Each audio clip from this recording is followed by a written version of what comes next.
Hello and welcome to episode 3 of Cool Time Life, being released Monday, February the 6th, 2017. On this episode, we're going to talk about a concept called the box of time. It's not science fiction. It's an incredibly powerful way to manage time by primarily managing other people.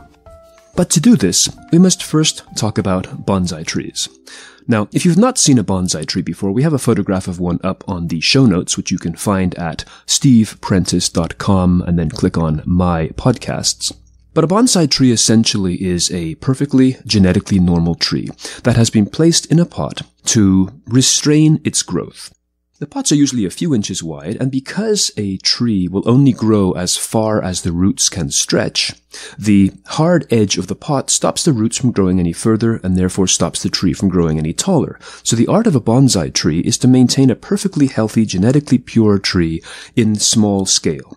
There are two different styles. Generally speaking, there is Japanese and Chinese styles of bonsai, with Japanese generally going towards shaping trees in very dramatic, wind-swept look, whereas Chinese bonsai generally focuses more on a symmetrical and perfect style. But regardless, it's a perfect tree, a perfectly natural being, just held in check by the solidity of its surroundings.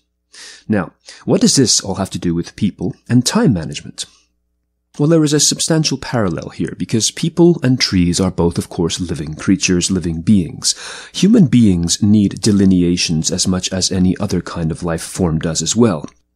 Delineations help define limits, obviously, and this is something that allows us to stay alive. But to explain that in more detail, let me take you somewhere else for a second. Let me take you to high school gym class. Imagine yourself standing out on the soccer field or